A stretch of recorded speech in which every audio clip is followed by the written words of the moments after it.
together and go to school. Yeah. According to staff meteorologist Steve Hamilton, Stevie. I tried to say meteorologist and Steve in the same syllable. Yeah. Sun and clouds, humid 87 before we kick off the weekend. Partly cloudy, 71 overnight. 50-50 shot of showers tomorrow, so Casey can work on her novel. 85 will be the high. Slight chance of showers on Sunday, upper 80s, and then back to the Texas summer next week. Woo. Yay. Plenty of sunshine, mid-90s all week long. So excited. Yeah, I am too. As long as I don't want it muggy. Hopefully it's not. It could still be 90s and not muggy. We'll find out. It's 73 now. Time for strange but true news. Bring it on. All right, how's this for a headline? Okay. Ohio Supreme Court decision. Yeah. Boneless wings can have bones. What?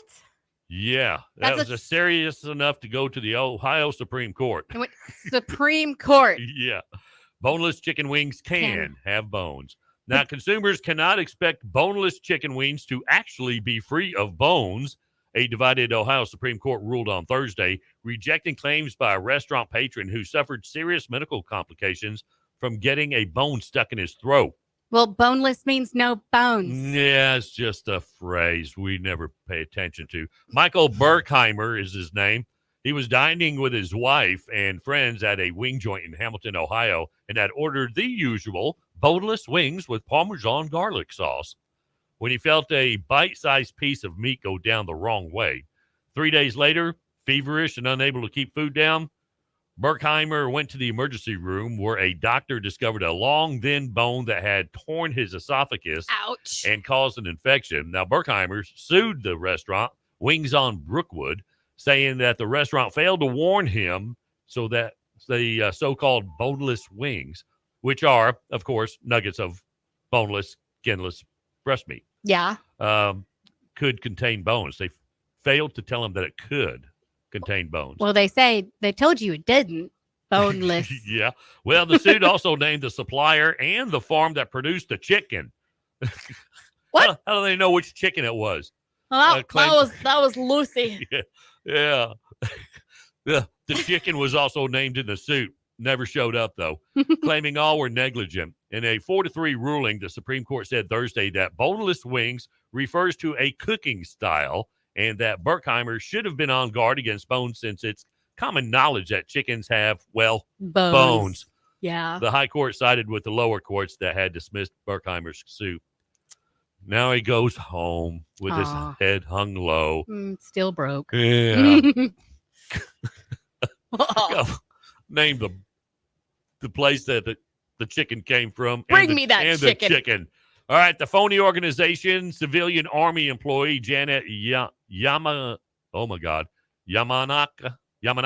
Mello used to scam a grant program for military families. Wasn't called by Janet 82 Cars Foundation, but that's exactly what she did with the cash.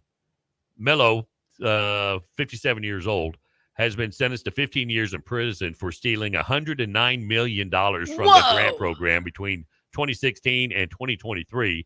Now, Mello, who worked at Fort Sam Houston down there in San Antonio, was tasked with determining which organizations were eligible for funds from the 4-H Military Partnership Grant Program. That's set up to provide a service for children of military families. Now, she created a business called the Child Health and Youth Lifelong Development and used her position to fund grants to that organization. Oh, that's her. Yeah. Prosecutors said that in addition to the 82 vehicles, including a Maserati and a 1954 Corvette. What is she going to do with that many vehicles? I don't know. Well, she and her husband also bought property worth more than $20 million here in Texas, Colorado, and Maryland. In a single day, she spent $923,000 on jewelry. Lucy Tan is a special agent in charge of the IRS Criminal Investigations Office. She's not so smart. Said that Mello's penchant for extravagance is what brought her down. Obviously. Yeah. She 89 cars. She identified that her report income was well below the lavish lifestyle she lived. $923,000 in jewelry. So how do I get some of this money? I know. I'll start my own little nonprofit organization here. Wow. Okay. An Indian man who had wrongly been pronounced dead by the government turned to crime as a desperate way to prove desperate way of proving that he was very much alive. Balbaram Bill is his name. He's 40 years old. Had a long been trying to convince authorities that he was still alive after they issued a death certificate in his name. Look at me. He tried to correct the error, appealing to his village elders and state authorities, but to no avail. So, what did he do? He decided to go for a more extreme option. It broke the law. Afraid that all of his properties would be confiscated by the government after his death, because that's what they do. Yeah. The guy came to the conclusion that becoming a serious criminal was the best way of attracting attention to his problem.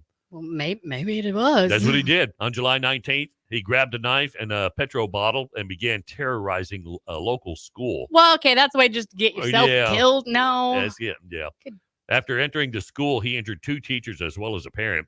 According to the police report, old Bill also took several students and teachers hostage until law enforcement arrived and arrested him. The man was arrested for his crimes, but his plan might just work. Cops have announced an investigation into his claims finally. Interestingly, the man's case is not uncommon in India. In November of last year, a 70-year-old man was seen walking around Agra with a placard that read, "I am alive," after his death certificate was wrongly issued. Wow. Why didn't he just go rob a bank or something? I don't know. Would it Idiot. be bad? Would it be that bad thinking or having everybody think you're dead? Not bad enough to go into a school. Go rob No. a bank. Yeah, but what if people didn't even know you existed? That would be kind of cool. Which is why you need to rob a bank, then go be happy and dead. Go rob a bank and let them say you're dead. Yeah. You robbed a bank? No, No, I didn't. no, I'm no. dead. I've been dead a long time. I've been trying to tell you, but Wrong you said no, so. Can't blame me. I'm dead. Mhm. All right. That's it. Ooh, got to go. Lampasas Real Country is on iHeartRadio, or just download the app on your phone. Take us everywhere you go. Every day. 8:52, 8 before 9. The Lampasas Real Country. Today's hits, yesterday's favorites. Good morning. Ken and Casey in the morning. We're just a bunch of